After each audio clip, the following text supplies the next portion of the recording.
Hello, students. Myself Lokesh, and now my chapter is in running. Chapter 5, the fundamental unit of life, cell. I have discussed earlier about the top points like that. Okay, what is the cell and how the discovery of cell. Okay, discovery of cell and structure of plasma membrane. About we have discussed earlier about the plasma membrane and cell wall. Okay, cell wall. And now next I have also discussed about the how the substances like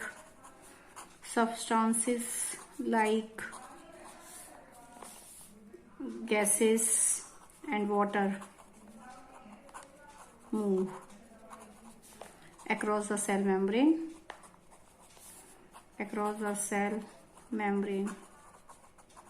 Now these are the how the substances like gases and water move across the cell membrane. कि cell membrane से substances like gas or water कैसे move करते हैं. There are two processes I had discussed earlier about by the diffusion and osmosis. I had also discussed at the different concentration. Osmosis is also discussed at the different concentration of solution like hypotonic solution. Remind that. Hypertonic solution, tonic solution. Okay, and third one is that isotonic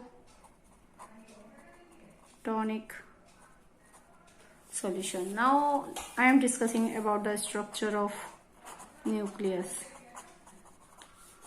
This structure of nucleus you had studied earlier in the chapter class 8. ठीक है, class 8 में हमने cell के बारे में थोड़ा सा chapter पढ़ा था. इसमें कुछ पॉइंट्स थे, तो स्ट्रक्चर ऑफ न्यूक्लियस भी आपको कराया गया था. तो what is the structure of nucleus. देखिए, हम अभी बताया था आपको कि एक सेल जब डिस्कवर ठीक है, जैसे ओनियन सेल की एक्सपेरिमेंट की थी, तो उसमें जो रेक्टेंगल सेल्स दिखती हैं, ठीक है, तो उसमें क्या देखा गया, ये बाहर की मेम्ब्रेन है, ये सेल वॉल है. ठीक है, इस पर एक्टिविटी थी ओनियन सेल के लिए, और उसमें एक ब्लैंक स्पेस है खाली, और एक डॉट लाइक स्ट्रक्चर साइड में दिखाई देता है. तो ये क्या बताया गया, जो डॉट लाइक स्ट्रक्चर है वो क्या कहलाता है, न्यूक्लियस.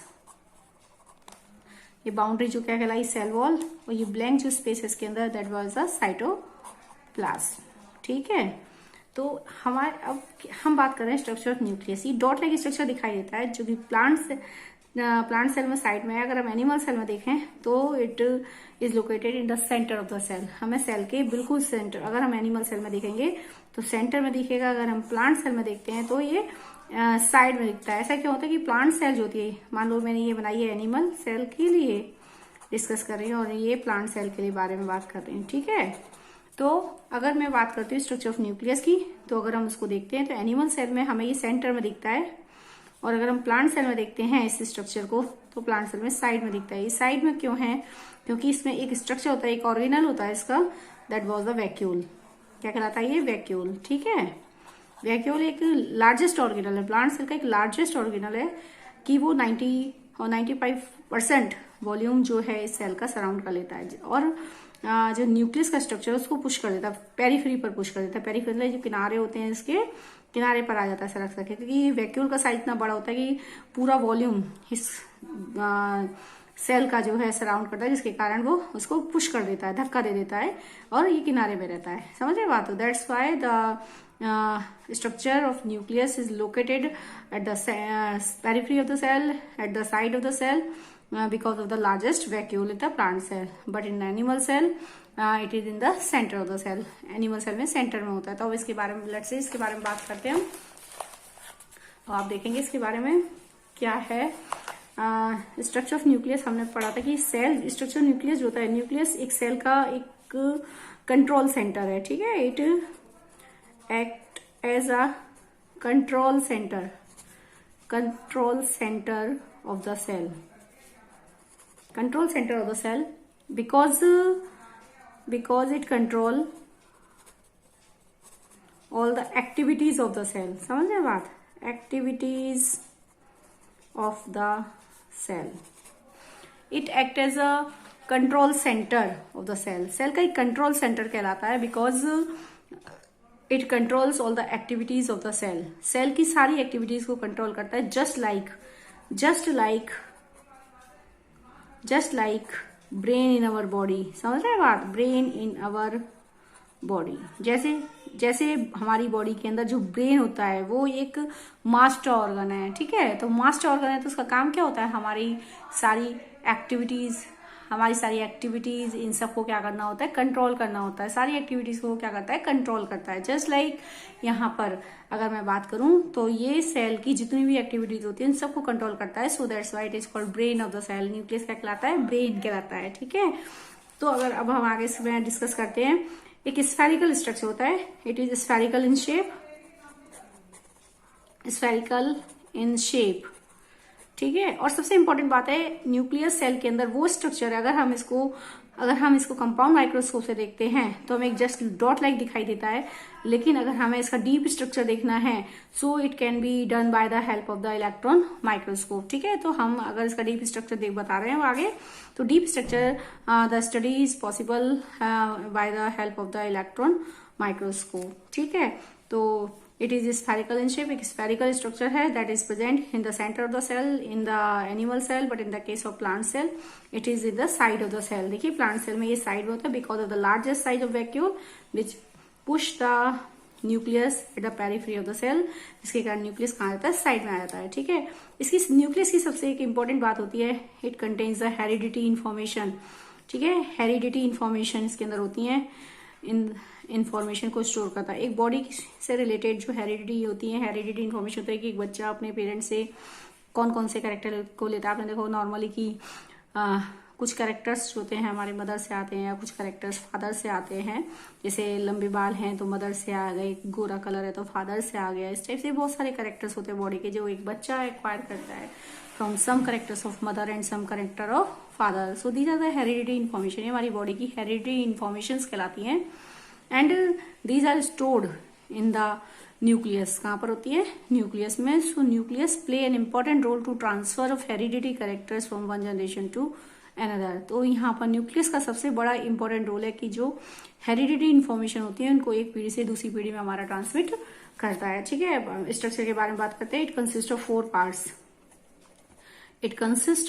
पार्ट्स। ठीक है, आप पढ़ा भी है 8th में, 4 पार्ट होते हैं। पहले पार्ट की बात करते हैं, न्यूक्लियर मेम्ब्रेन, ठीक। दूसरा इसका क्या होता है? न्यूक्लियर मेम्ब्रेन न्यूक्लियोप्लाज्म, ठीक, nucleoplasm. Third one is nucleolus और फोर्थ वन इज क्रोमेटिन, ठीक है। ये आपने पढ़ा था 8th में भी। It consist of 4 parts. Nucleus के कितने पार्ट्स होते हैं? 4 पार्ट्स होते हैं, देखेंगे। Nuclear membrane, nucleoplasm, nucleolus and then chromatin. इस टाइप से हमारे ये 4 पार्ट्स होते हैं न्यूक्लियस के अंदर, ठीक है। तो अगर हम देखें, मैं बताती हूँ आपको, तो जो न्यूक्लियस आपका स्ट्रक्चर है वो एक स्फेरिकल इन शेप में है। तो अगर हम बात कर रहे हैं, ये इस टाइप से स्ट्रक्चर है इसका, स्फेरिकल शेप में, ठीक है। ये इसमें सबसे एक और इम्पोर्टेंट बात कि nucleus is the double membrane structure. जो न्यूक्लियस है आपका, nucleus is double membrane structure, ठीक है। डबल मेम्ब्रेन है, एक डबल मेम्ब्रेन स्ट्रक्चर में आता है। तो आपका डबल मेम्ब्रेन स्ट्रक्चर आप बनाएंगे, इसे आपने 8th में भी पढ़ा हुआ है, ठीक है। डबल मेम्ब्रेन स्ट्रक्चर से यहाँ ये आपका डबल मेम्ब्रेन स्ट्रक्चर,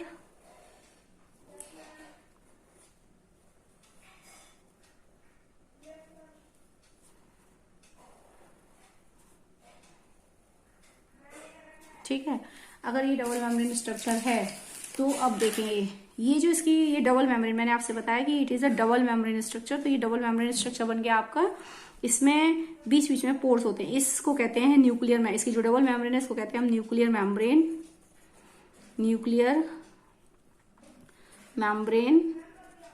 और इसको कहते हैं न्यूक्लियर एनवलप भी कह सकते हैं, न्यूक्लियर एनवलप, ठीक है। ये इसमें पोर्स होते हैं, इनको कहते हैं हम न्यूक्लियर पोर्स, ये पोर्स हैं। अब मान के चलिए ये न्यूक्लियस जो है सेल के अंदर है, तो जब ये न्यूक्लियस सेल के अंदर है इसका मतलब इसके बाहर जो लिक्विड है, ठीक है, ये दैट वाज द साइटोप्लाज्म। क्या कहलाता है? साइटोप्लाज्म। ठीक है, साइटोप्लाज्म है। तो साइटोप्लाज्म क्या होता है, इधर देखेंगे, ये ऊपर जो ये देखेंगे आप, इसमें ये सेल है, ठीक है, ये मैंने बताई, प्लांट सेल हो या एनिमल सेल जो भी हो। तो सेल की बाउंड्री, ये सेल मेम्ब्रेन या सेल वॉल जो भी है, तो ये आपकी सेल की बाउंड्री है, ठीक है। ये सेल प्लांट सेल है तो ये सेल मेम्ब्रेन हो गई, एक बाहर और लेयर हो गई, ये आपकी सेल वॉल हो गई, ठीक है। अगर प्लांट सेल है तो ये बाहर की सेल वॉल, ये सेल मेम्ब्रेन, अंदर वाली सेल मेम्ब्रेन, ठीक है। तो अब ये क्या हो गया? न्यूक्लियस। अंदर का ये डॉट लाइक स्ट्रक्चर आपका न्यूक्लियस। तो न्यूक्लियस और सेल मेम्ब्रेन के बीच में जो जितना भी खाली स्पेस आप देख रहे हैं, ये सारा खाली स्पेस, ये सब खाली स्पेस है न्यूक्लियस और सेल मेम्ब्रेन के बीच में। This is called cytoplasm. क्या कहलाता है? ये साइटोप्लाज्म का पोर्शन है। इट मीन्स न्यूक्लियस और सेल मेम्ब्रेन के बीच में एक डेंस लिक्विड है, ठीक है, एक डेंस लिक्विड होता है, that was called the cytoplasm. ठीक है, तो मान लीजिए हमारी एक सेल है, ये सपोज दैट मान के चलेंगे न्यूक्लियस है और न्यूक्लियस के बाहर ये साइटोप्लाज्म है। Cytoplasm is the dense liquid. Dense liquid होता है, एक डेंस लिक्विड है जो कहां पाता है? Between nucleus and cell membrane. समझ रहे आप? न्यूक्लियस और सेल मेम्ब्रेन के बीच में पाया जाता है, ठीक है। मान के आपको ये चलना है कि ये हमारा स्ट्रक्चर ऑफ न्यूक्लियस है, सेल के अंदर आपने बनाया है, तो अगर ये न्यूक्लियस है इसका मतलब बाहर का पोर्शन क्या है? तो अब मान के चलिए ये सेल है, तो ये सेल की पूरी बाउंड्री है, तो न्यूक्लियस और बाउंड्री ये मान के चल रहे हैं, ये बाउंड्री देखते हैं, अब मैंने ऐसी लाइन खींची हुई है, मान लीजिए सेल की बाउंड्री है, ठीक है, ये सेल की बाउंड्री, ये सारी बाउंड्री, तो ये न्यूक्लियस है। तो न्यूक्लियस और इस बाउंड्री के बीच का जो खाली स्पेस है that is filled by the liquid, एक डेंस लिक्विड से फिल है, एक डेंस लिक्विड, गाढ़ा सा लिक्विड होता है, उससे फिल है, that is called the cytoplasm. क्या कहलाता है? साइटोप्लाज्म, ठीक है। तो अब हमारा जो न्यूक्लियर एनवेलप है, न्यूक्लियर मेम्ब्रेन है, इसमें बीच बीच में पोर्स होते हैं, इनको मैंने नाम दिया हुआ है न्यूक्लियर पोर। क्या कहलाते हैं ये? Nuclear pore. इन पोर्स की मदद से अंदर का जो मटेरियल है, अंदर का एक अंदर और बाहर दोनों के बीच में क्या होता है? एक्सचेंज होता है सब्सटेंसेस का। इट मीन्स कि साइटोप्लाज्म और न्यूक्लियोप्लाज्म, अंदर ये भी जैसे सेल के बीच में, सेल के अंदर एक लिक्विड भरा हुआ, आप देख रहे हैं सेल के अंदर ही लिक्विड है, मैंने अभी बताया साइटोप्लाज्म। तो न्यूक्लियस के अंदर भी एक लिक्विड भरा हुआ है, दैट इज कॉल्ड द, इसके अंदर भी एक लिक्विड है, that was called the nucleoplasm. क्या कहलाता है ये? न्यूक्लियोप्लाज्म, ठीक है, न्यूक्लियोप्लाज्म कहलाता है। जिस टाइप से सेल के अंदर एक लिक्विड भरा हुआ है साइटोप्लाज्म, ठीक है, इस प्रकार से न्यूक्लियस के अंदर भी एक डेंस लिक्विड है, that is called the nucleoplasm, ठीक है। तो ये जो न्यूक्लियर पोर्स होते हैं, इन न्यूक्लियर पोर्स की मदद से न्यूक्लियस और साइटोप्लाज्म के बीच में सब्सटेंसेस का एक्सचेंज होता है, यानी सब्सटेंस इन पोर्स की मदद से बाहर आ जा सकते हैं, ठीक है। तो इन nuclear pore, because of the nuclear pore, substances are exchanged between the nucleus and cytoplasm. तो न्यूक्लियस और साइटोप्लाज्म के बीच में जो न्यूक्लियस के बाहर का जो मटेरियल है दैट वाज द साइटोप्लाज्म, और न्यूक्लियस के अंदर का जो मटेरियल है that was called the nucleoplasm. देख, ठीक है, न्यूक्लियस के अंदर का जो मटेरियल है that was the nucleoplasm, nucleus के बाहर का जो लिक्विड है that was called the cytoplasm. तो अंदर और बाहर न्यूक्लियोप्लाज्म और साइटोप्लाज्म के बीच में जो सब्सटेंसेस का एक्सचेंज होता है बिकॉज बाय द न्यूक्लियर पोर, किसकी मदद से होता है? न्यूक्लियर पोर की मदद से, ठीक है। तो अब मैंने अभी तक यहाँ तक बताया। अब इसके बाद देखते हैं, जैसे सेल के अंदर एक स्फेरिकल स्ट्रक्चर होता है, सेल के अंदर एक आप देख रहे हैं सेल के अंदर एक स्फेरिकल स्ट्रक्चर है, जिस टाइप से सेल में एक स्फेरिकल स्ट्रक्चर है दैट इज कॉल्ड न्यूक्लियस, ठीक है। इसी प्रकार से आपके न्यूक्लियस के अंदर भी एक और स्फेरिकल स्ट्रक्चर होता है, स्मॉल स्फेरिकल स्ट्रक्चर है, ठीक है। ये spherical structure that was the nucleolus. क्या कहलाता है ये? न्यूक्लियोलस। समझ आ रही है बात?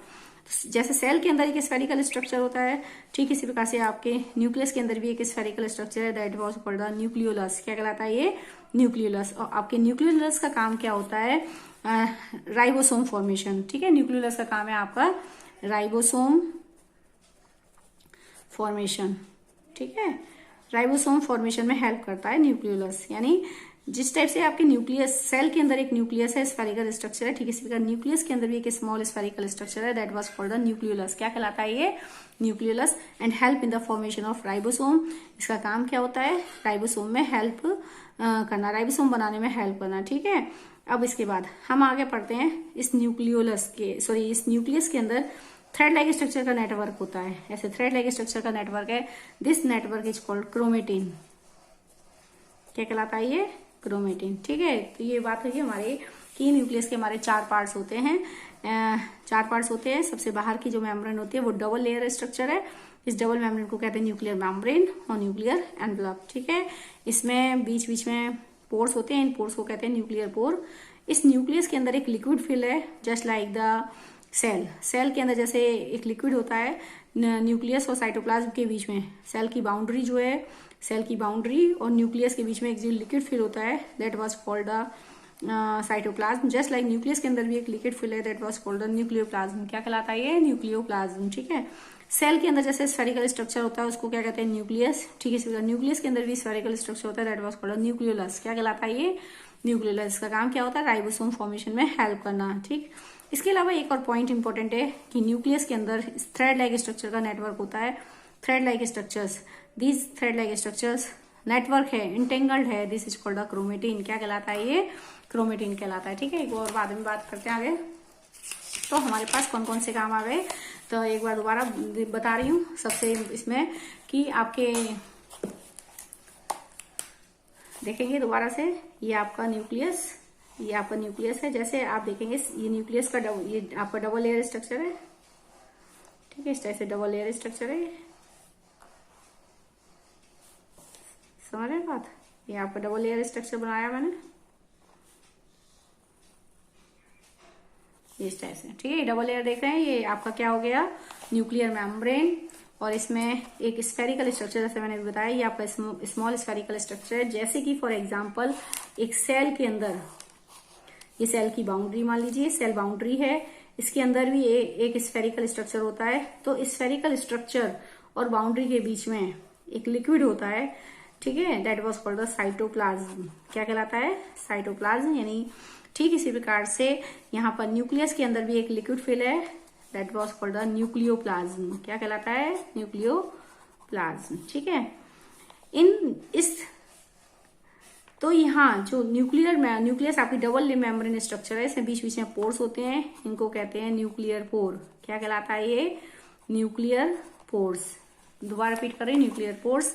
इन पोर्स के थ्रू सब्सटेंसेस का, आप एरो देखेंगे, इस पोर्स के थ्रू सब्सटेंसेस का क्या होता है? एक्सचेंज होता है। ये मान लीजिए बाहर क्या है? साइटोप्लाज्म, अंदर क्या दिखाया मैंने? न्यूक्लियोप्लाज्म। तो ये इन पोर्स की मदद से न्यूक्लियोप्लाज्म और साइटोप्लाज्म के बीच में सब्सटेंसेस का क्या होता है? एक्सचेंज होता है। अंदर क्या है? न्यूक्लियोप्लाज्म, बाहर क्या है? साइटोप्लाज्म। तो इन पोर की मदद से डिफरेंट सब्सटेंसेस का एक्सचेंज होता है, इनसाइड टू आउटसाइड और आउटसाइड टू इनसाइड, और we can say nucleoplasm to cytoplasm और साइटोप्लाज्म टू न्यूक्लियोप्लाज्म। ठीक है, अब सेल के अंदर एक स्फेरिकल स्ट्रक्चर है, उसको क्या कहते हैं? न्यूक्लियस।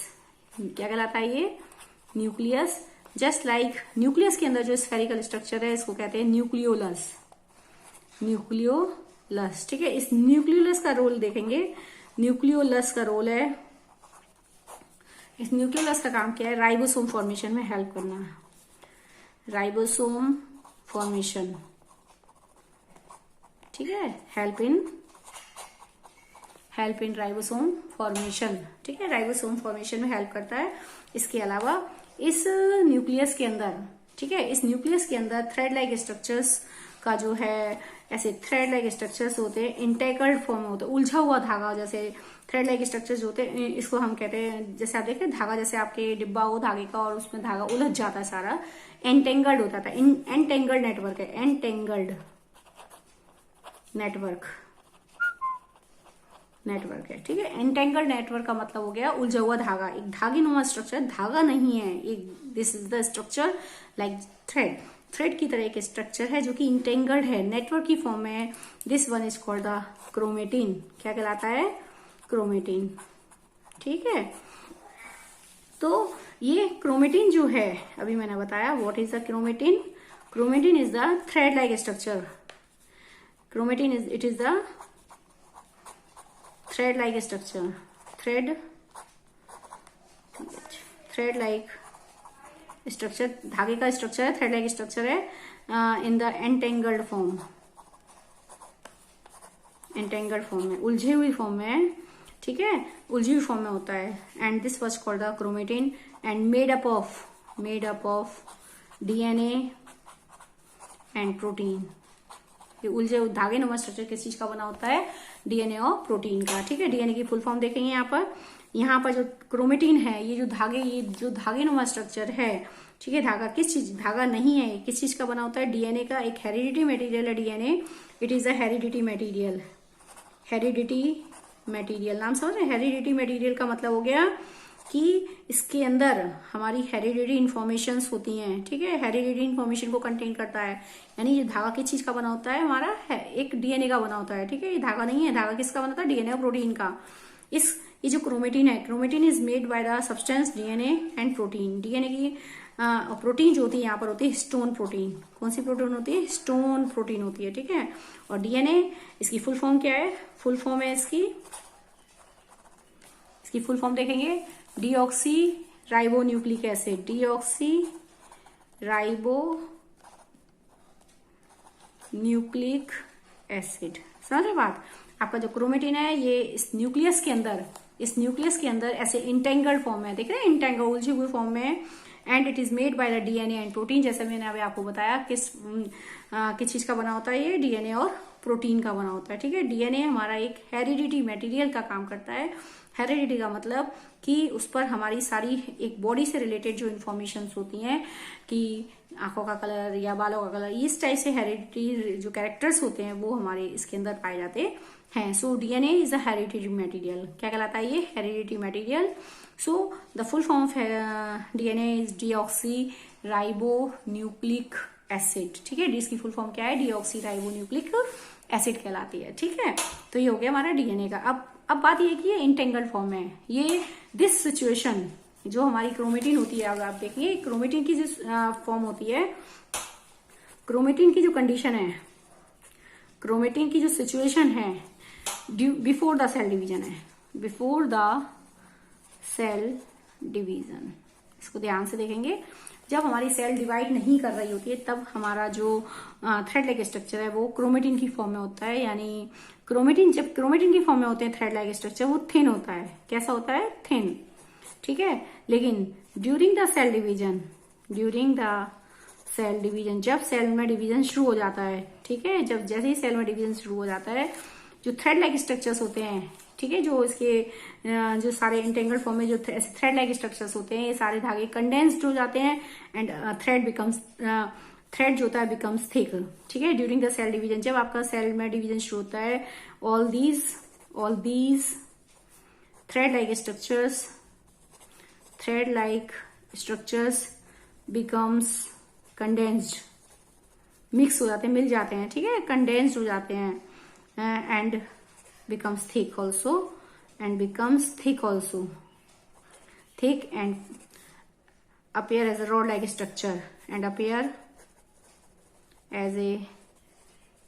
like structure देखिए, जिस समय सेल में डिवीजन नहीं है उस समय सेल के न्यूक्लियस के अंदर थ्रेड लाइक स्ट्रक्चर इस टाइप का है। देख रहे हैं? इस टाइप का है। लेकिन जैसे ही उसके अंदर सेल में डिवीजन शुरू हो जाता है, मैंने क्या लिखा है? जैसे ही सेल में डिवीजन शुरू हो जाता है, all these thread like structure becomes condense, ये सारा धागा आपस में कंडेंस्ड हो जाते हैं, मिक्स हो जाते हैं एंड दे अपीयर थिक, और थिक हो जाता है, मोटा हो जाता है धागा, and appear as a rod like structure and arrange in pairs arranged in pairs. किस में अरेंज हो जाते हैं? पेयर्स में। ठीक है, जैसे ही हमारी सेल में डिवीजन शुरू होता है, ये सारे जो धागे हैं, ये थ्रेड लाइक स्ट्रक्चर तो कंडेंस हो जाता है। कंडेंस होगा तो ऑब्वियसली थिक हो जाएगा धागा। आपका जो थ्रेड लाइक स्ट्रक्चर है वो कैसा हो जाता है? Thick and appear as a rod like structure, एक रॉड लाइक स्ट्रक्चर की फॉर्म में दिखाई देता है। एंड इस टाइप से रॉड लाइक स्ट्रक्चर की फॉर्म में धागा थिक हो जाता है एंड यानी हम कह सकते हैं कि धागा सुलझ जाता है। जैसे ये धागे की उलझी हुई फॉर्म है। ठीक है, मान लो एक आपके सिलाई का एक ऐसा डिब्बा जिसमें आपने सिलाई के धागे रखे हुए, धागे आपकी गलती से या कैसे भी धागे उलझ गए हैं, तो ये धागे की उलझी हुई फॉर्म है। लेकिन आपने बैठे बैठे सारे धागे खोल दिए, उलझा हुआ जो उसकी उलझन थी वो सारी खोल दी, धागे खोल गए, धागा कैसा हो जाएगा? स्ट्रेट हो जाएगा। तो यही यहाँ पर कंडीशन है कि जिस समय आपकी सेल में डिवीजन नहीं होता है तब ये धागे मतलब डीएनए और प्रोटीन का बना हुआ स्ट्रक्चर थ्रेड लाइक स्ट्रक्चर है जो कि इंटेंगल्ड फॉर्म है, उलझी हुई फॉर्म में होता है। लेकिन जैसे एक सेल में डिवीजन शुरू होता है, समझ रहे बात? जैसे एक सेल में डिवीजन शुरू होता है, ये धागे आपस में कंडेंस हो जाते हैं और खुल जाते हैं, मतलब धागे सारे खुल जाते हैं। एंड दे अपीयर, जैसे कि मैंने लिखा है, they appear as a rod like structure, एक फॉर्म करते हैं स्ट्रक्चर, रॉड लाइक स्ट्रक्चर को फॉर्म करते हैं, ठीक है।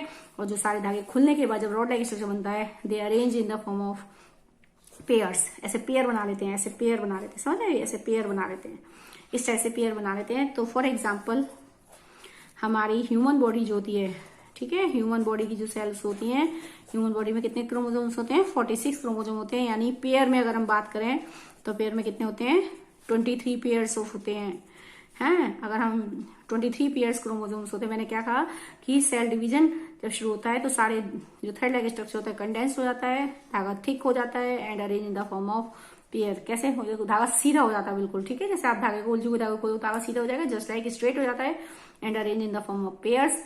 पेयर्स में थ्रेड कलेक्ट हो जाता है, बात समझ में आ रही है, कलेक्ट हो जाता है।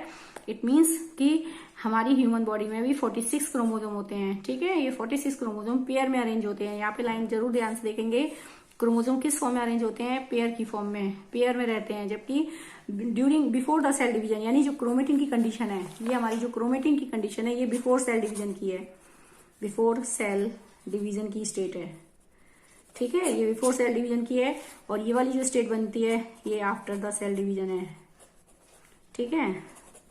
यानी सारे धागे हमारे खुल जाते हैं और 46 क्रोमोसोम जो है हमारी बॉडी में वो किस में रह जाते हैं, पेयर में। सो दिस इज द 23 पेयर, क्या बन जाता है ये, 23 पेयर ऑफ क्रोमोसोम्स कलेक्ट हो जाते हैं, समझ रहे बात। तो इस टाइप से हमारे क्रोमोसोम्स कहलाते हैं। तो ये हमारा बेसिक डिफरेंस है क्रोमेटिन और क्रोमोसोम। बात वही है, क्रोमेटिन का काम भी वही है, क्रोमोसोम का काम भी वही है। They contain the heredity information, so we can say these are the heredity material. हम थ्रेड लाइक स्ट्रक्चर को भी कह सकते हैं, क्योंकि किसका बना होता है, देखो ये थ्रेड लाइक स्ट्रक्चर जो है आपका किसका बना है, मैंने भी बताया है कि ये थ्रेड जो लाइक स्ट्रक्चर है, thread like structure made up of DNA, किसका बना होता है, डीएनए एंड प्रोटीन का बना है। और डीएनए क्या है, यहाँ पर एक हेरिडिटी मटेरियल है। डीएनए क्या है, एक हेरिडिटी मटेरियल है। एक हेरिडिटी मटेरियल, इसका मतलब क्या करता है, हमारी बॉडी की इन्फॉर्मेशन को एक पीढ़ी से दूसरी पीढ़ी में ट्रांसमिट करता है। It means they transmit the heredity information from one generation to another. So वही काम है कि जो थ्रेड लाइक स्ट्रक्चर है, यानी चाहे क्रोमेटिन की बात करूं, चाहे मैं क्रोमोसोम की बात करूं, so this structure, this is called chromatin. आप देखेंगे थ्रेड लाइक स्ट्रक्चर की फॉर्म में, ठीक है। So this is called chromatin. अगर हम धागे खुल गए, सो this is called the chromosome. Chromosome कहलाती है ये कंडीशन, क्या कहलाती है, क्रोमोसोम कहलाती है। अब चाहे मैं क्रोमेटिन की बात करूं, चाहे मैं क्रोमोसोम की बात करूं, एक ही बात है, made up of DNA and protein. चाहे उलझी हुई फॉर्म हो, चाहे सुलझी हुई फॉर्म हो, एक ही बात है, समझ रहे हैं बात। चाहे आपकी धागा उलझा हुआ हो, चाहे धागा सुलझा हुआ है, तो वो डीएनए और प्रोटीन का। So it is the heredity material and transmit the heredity information from one generation to another. आपकी एक जनरेशन को, सॉरी, आपकी जो कैरेक्टर्स हैं उनको एक पीढ़ी से दूसरी पीढ़ी में क्या करता है, ट्रांसमिट करते हैं, समझ रहे बात। तो हम यहाँ बात कर रहे थे क्रोमेटिन की। अब ये डीएनए जो है आपका, डीएनए पर मैंने क्या कहा, डीएनए एक हेरिडिटी मटेरियल है, because it store the heredity information. उसके पास क्या होती है, हेरिडिटी इन्फॉर्मेशन। क्यों होती है, मान लीजिए आपका एक थ्रेड लाइक स्ट्रक्चर है, ठीक है, ये थ्रेड लाइक स्ट्रक्चर है, किसका बना हुआ है, डीएनए का। डीएनए मॉलिक्यूल है, डीएनए प्रोटीन है, डीएनए एंड प्रोटीन का बना हुआ है। तो इस धागा जो है, इसके ऊपर छोटे छोटे सेगमेंट्स होते हैं, देख रहे हैं, छोटे छोटे सेगमेंट्स होते हैं। Each segment of the DNA, ऐसे छोटे छोटे सेगमेंट से बना होता है ये पूरा डीएनए का molecule. It is made by the small segment. So each segment is called the gene. क्या कहलाता है, ये जीन कहलाता है, ठीक है। व्हाट इज द जीन, यानी जो डीएनए, हम कहते हैं डीएनए एक हेरिडिटी मटेरियल है, because it store the heredity information. देखो डीएनए क्या है, हमें बार बार बात कर रही हूँ, DNA is the heredity material. इस बारे में बार बार बात कर रही हूँ कि डीएनए क्या है, एक हेरिडिटी मटेरियल है। हेरिडिटी मटेरियल का मतलब वो हमारी हेरिडिटी इन्फॉर्मेशन को स्टोर करता है। हेरिडिटी मटेरियल का मीनिंग कि इट मीन्स इट स्टोर, बार बार लिख रही हूँ मैं, बार बार बोले जा रही हूँ इस बात को, it store heredity information, heredity information, क्योंकि ये हमारी हेरिडिटी इन्फॉर्मेशन को क्या करता है, स्टोर करता है in the form of genes. किसकी फॉर्म में स्टोर करता है, जीन्स की फॉर्म में, ठीक है। तो डीएनए, ठीक है, डीएनए क्या है, डीएनए एक हमारा हेरिडिटी मटेरियल, उसको हेरिडिटी मटेरियल क्यों कहते हैं, because it store the heredity information, क्योंकि वो हमारी हेरिडिटी इन्फॉर्मेशन को क्या करता है, स्टोर करता है। क्या स्टोर करता है, हमारी हेरिडिटी इन्फॉर्मेशन को किसकी फॉर्म में स्टोर करता है, in the form of genes. So it means genes are the part, genes are the heredity unit which store heredity information, यानी हमारी हेरिडिटी इन्फॉर्मेशन किसके पास होती है, जीन्स के पास। और जीन्स किस पर प्रेजेंट है, डीएनए पर। डीएनए किस पर प्रेजेंट है, क्रोमोसोम थर्ड लाइक स्ट्रक्चर। तो सबका काम एक जैसा है। अब देखिए जीन्स किसके ऊपर है, इधर देखेंगे तो जीन्स हमारा देखेंगे ऐसे स्मॉल, जो आपका डीएनए का जो थ्रेड लाइक स्ट्रक्चर है ये किससे बना है, ऐसे छोटे छोटे सेगमेंट से बना है। तो segment of the DNA that is called gene, क्या कहलाता है, जीन कहलाता है। एंड और जीन का काम क्या है, it store particular trait of the body, ठीक है। और हमारी बॉडी के एक पर्टिकुलर ट्रेट को करेक्टराइज करता है। बहुत सारे जीन्स होते, बहुत सारे जीन्स है, बहुत सारे सेगमेंट्स होते हैं डीएनए पर, और हर एक पर्टिकुलर सेगमेंट और हर एक पर्टिकुलर जो आपका जीन है that specify the particular trait of the body, जो कि हमारी बॉडी के एक पर्टिकुलर ट्रेट के लिए रेस्पॉन्सिबल है। सपोज दैट मैं अगर बात करूं इस वाले सेगमेंट की, तो मान लो ये हमारा सेगमेंट है जो आई कलर को स्पेसिफाई करता है, ये वाला हेयर के कलर को, ठीक है, ये वाला सेगमेंट हाइट को, ये वाला सेगमेंट हैबिट को। इस टाइप से हमारे ये होते हैं ट्रेट, हमारी एक बॉडी के पर्टिकुलर ट्रेट्स होते हैं। तो ये हमारे किसमें होते हैं, जीन में। तो एक ही बात है, अगर मैं बात करूं जीन की, जीन्स के अंदर होती है हेरिडिटी इन्फॉर्मेशन, जीन्स स्टोर करता है हेरिडिटी इन्फॉर्मेशन को, ठीक है। हेरिडिटी इन्फॉर्मेशन किसके पास होती है, जीन्स के पास, क्योंकि जीन किसके ऊपर होता है, डीएनए पर। तो हम एक ही बात कह सकते हैं, क्योंकि जीन्स डीएनए पर प्रेजेंट है, तो डीएनए का काम भी क्या हो गया है, स्टोर करना, हेरिडिटी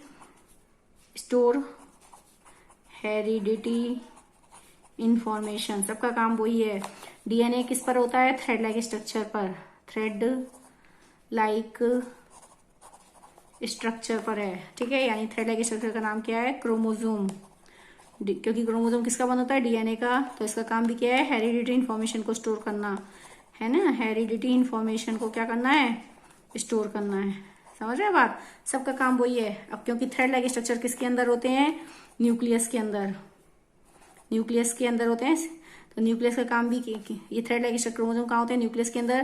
तो न्यूक्लियस भी क्या काम करता है, स्टोर करता है हेरिडिटी इंफॉर्मेशन, ठीक है। अब एक ही बात है, मैं सबकी बात दोबारा बोल रही हूँ ये बात। What is the nucleus? Nucleus the structure which store hereditary information, जो हेरिडिटी इन्फॉर्मेशन को स्टोर करता है, किसकी फॉर्म में, store heredity information in the form of chromosomes, chromosome की फॉर्म में। अब मैं क्रोमोसोम की बात करूँ तो these are thread like structures which store heredity information, which store heredity information in the form of DNA, DNA की फॉर्म में स्टोर करता है हेरिडिटी इन्फॉर्मेशन को। थ्रेड लाइक स्ट्रक्चर है because this thread like structure is made up of DNA, DNA का ही बना होता है। So store the heredity information in the form of DNA. What is the DNA, DNA is the heredity material, ये heredity material है because it is the because it store the heredity information, इसको heredity material इसे कहते हैं because it store the heredity material, because it store the heredity information in the form of genes, क्योंकि ये heredity information को store करता है, किसकी फॉर्म में स्टोर करता है, जीन्स की फॉर्म में। देख रहे हैं जीन्स की फॉर्म में। What are the genes, genes are the units, small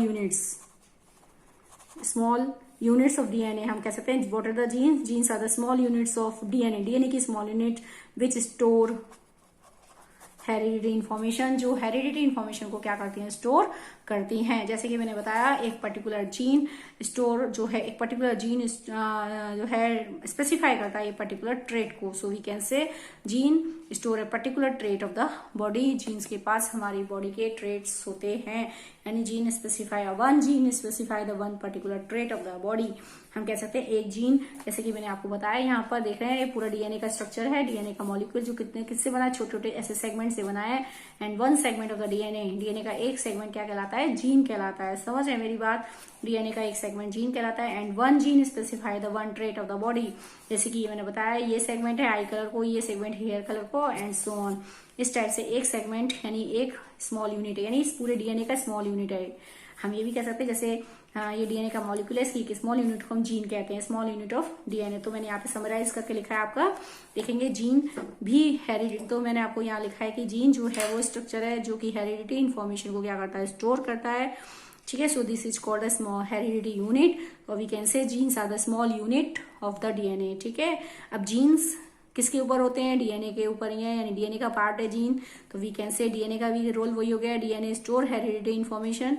DNA का काम क्या है, हेरिडिटी इन्फॉर्मेशन को स्टोर करना। किसकी फॉर्म में वो स्टोर कर रहा है, इन जीन्स की फॉर्म में। देख रहे हैं डीएनए किसकी फॉर्म में स्टोर करता है उसको, जीन्स की फॉर्म में। मैंने भी बताया डीएनए किसका बना है, डीएनए जो है स्मॉल सेगमेंट है, डीएनए का स्मॉल सेगमेंट, छोटी यूनिट्स होती हैं डीएनए की, छोटी छोटी यूनिट्स को हम जीन्स कहते हैं।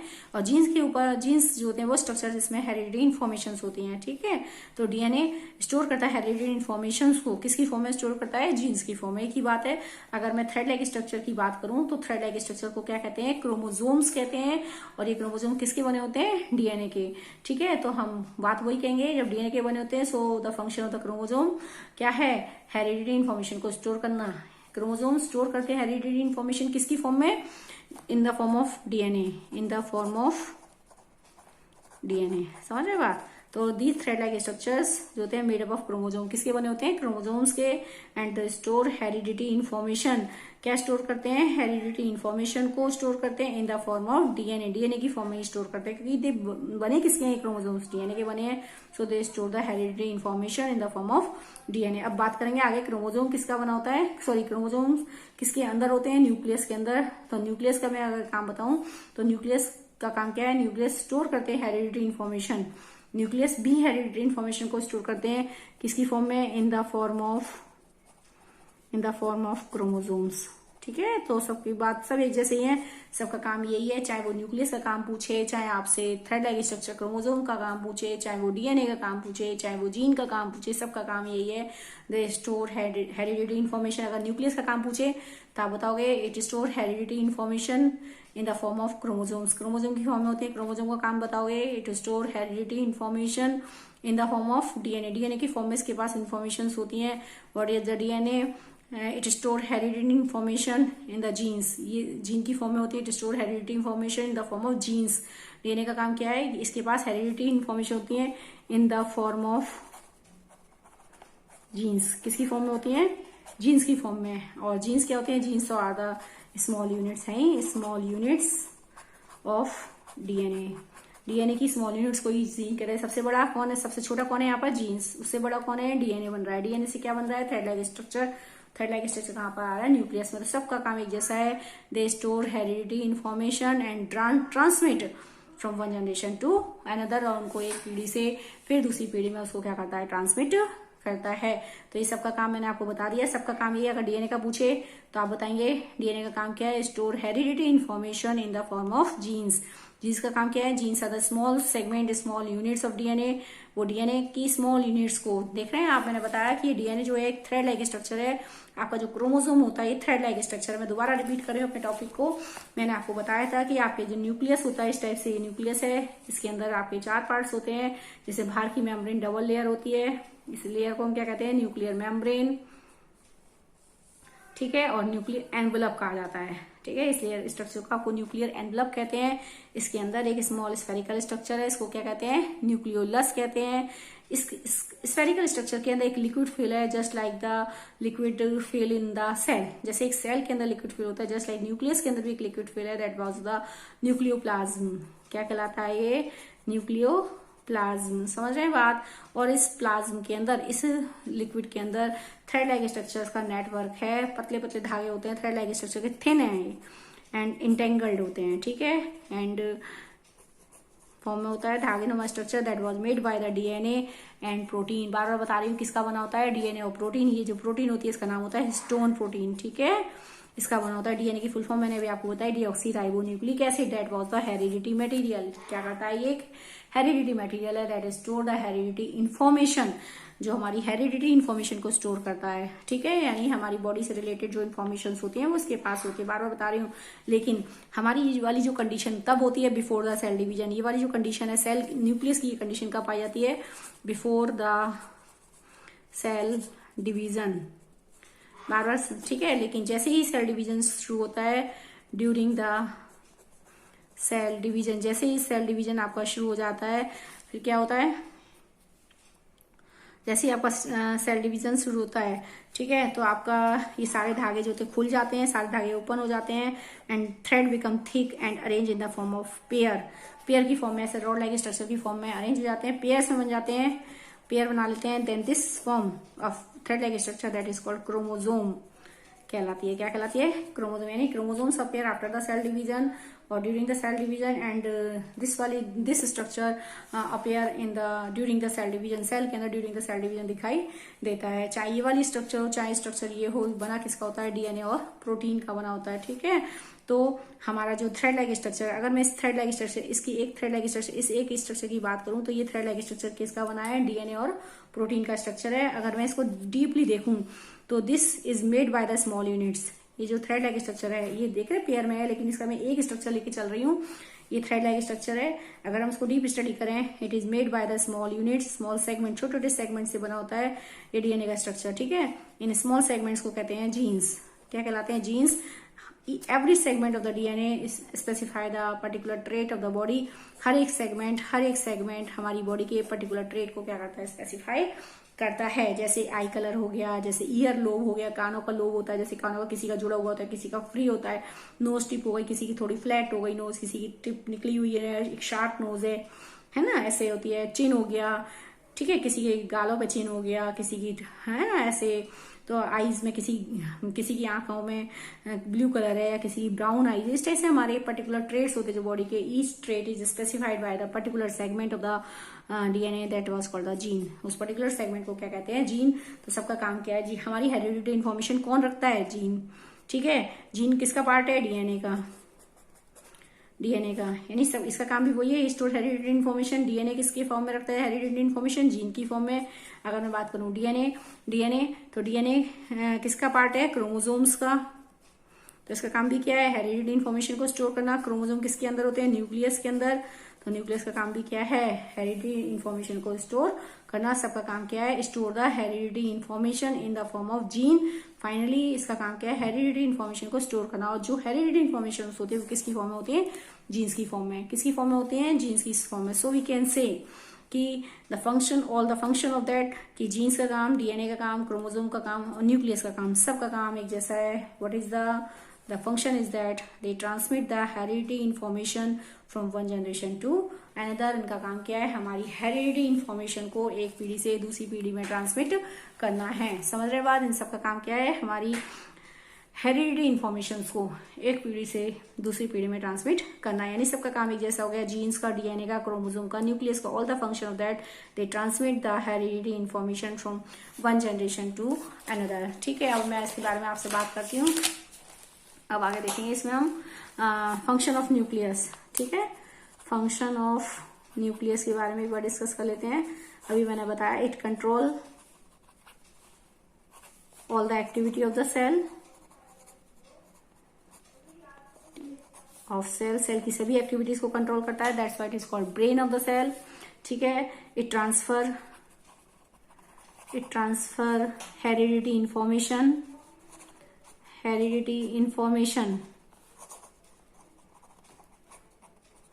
It transfer heredity information from one generation to another. One generation से, एक जनरेशन से दूसरी जनरेशन में हेरिडिटी इन्फॉर्मेशन को ट्रांसमिट करता है।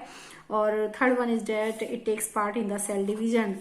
It takes part in cell division. ठीक है, सेल डिवीजन में हेल्प करता है। हम बार बार बात कर रहे हैं सेल डिवाइड होती है, सेल डिवाइड होती है। तो सेल डिवाइड तब होती है, पहले न्यूक्लियस डिवाइड होता है। इस बात का ध्यान रखेंगे, पहले न्यूक्लियस डिवाइड होता है, उसके बाद सेल डिवाइड होती है। फॉर एग्जाम्पल देखेंगे, आपने अमीबा के केस में, अमीबा का जब आपने बाइनरी फिजन पढ़ा था, ठीक है, बाइनरी फिजन आपने अमीबा के केस में पढ़ा होगा। तो हमने 8th में पढ़ा था कि बाइनरी से अमीबा होता है। ठीक है, अमीबा जब डिवीजन होता है, अमीबा का न्यूक्लियस, तो जब डिवाइड होती है अमीबा, तो बताओ पहले अमीबा की सेल डिवाइड होती है, पहले न्यूक्लियस डिवाइड होता है। तो जब न्यूक्लियस सबसे पहले डिवीजन शुरू होता है न्यूक्लियस में। ठीक है, ऐसे न्यूक्लियस। अब न्यूक्लियस के साथ साथ साइटोप्लाज्म में डिवीजन शुरू हो जाता है, तो हम ऐसे बनाते हैं। ठीक है, अमीबा का स्ट्रक्चर ऐसे सेल डेवलप करते हैं और ये न्यूक्लियस में और डिवीजन होता है। फाइनली एक सेल से कितनी सेल बन जाती है अमीबा की? 2 सेल। ठीक है, तो इस टाइप से हम कह सकते हैं कि अमीबा की सेल कब डिवाइड हो रही है, जब न्यूक्लियस डिवाइड हो रहा है। इट मीन्स पहले न्यूक्लियस डिवाइड होता है, साथ में फिर आपकी सेल भी डिवाइड होना शुरू कर देती है। It means we can say कि it takes part in the cell division, और ये किसमें हेल्प करता है, सेल डिवीजन में भी हेल्प करता है। ठीक है, now discuss about the concept of the, ठीक है, I hope so you will understand the now that topic, what is the structure of nucleus. I hope so you will understand that. ठीक है, structure of nucleus क्या होता है, ये आपकी membrane हो गई, डबल मेम्ब्रेन स्ट्रक्चर है न्यूक्लियस का। It consist of the nuclear membrane, ठीक है, nuclear membrane double layer structure. It consist of pores through which the material, different material outside और इनसाइड एक्सचेंज होते हैं। आउटसाइड क्या है, साइटोप्लाज्म, इनसाइड क्या है, लिक्विड भरा हुआ है, इसके अंदर भी एक लिक्विड है, दैट इज कॉल्ड न्यूक्लियोप्लाज्म। क्या कहलाता है ये, न्यूक्लियोप्लाज्म। तो in exchange of material takes place with the nucleoplasm और साइटोप्लाज्म। बाहर क्या है, साइटोप्लाज्म, तो अंदर एक्सचेंज होता है इनके पोर्स के थ्रू।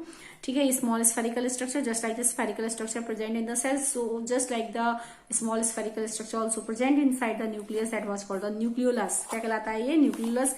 और इसका काम क्या है, it help in the formation of ribosome, ribosome को बनाने में क्या करना है, हेल्प करना। ठीक है, and it is consist of the heredity material in the form of thread like structure. और इसके अलावा न्यूक्लियस के अंदर हमारा एक हेरिडिटी मटेरियल होता है जो एक धागे नुमा स्ट्रक्चर की फॉर्म होता है, जो सारे धागे एक नेटवर्क की फॉर्म में उलझे हुए रहते हैं।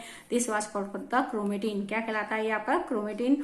जैसे ही आपकी सेल में डिवीजन शुरू होता है, ये सारे धागे मैं बार बार बता रही हूँ, सारे धागे खुल जाते हैं और दे appear arrange in the form of, धागा खुलेगा तो धागा आप जानते हैं सीधा हो जाता है, बिल्कुल सीधा धागा हो जाता है, स्ट्रेट हो जाता है।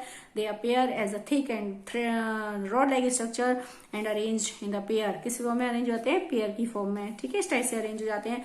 So this condition of the thread like structure that was called the chromosome. क्या कहलाती है, chromosome. And the function of chromosome means transmission of heredity characters from one generation to another. ठीक है, I hope so you will understand the structure of nucleus and parts of the nucleus function. What is the basic difference between the chromatin and chromosome? Now in my next video, and I hope if you have any doubts regarding with the any topic, then you will comment in the comment box. So I will discuss all the related difficulties regarding with the topic, and then I will collect them and discuss in the later videos.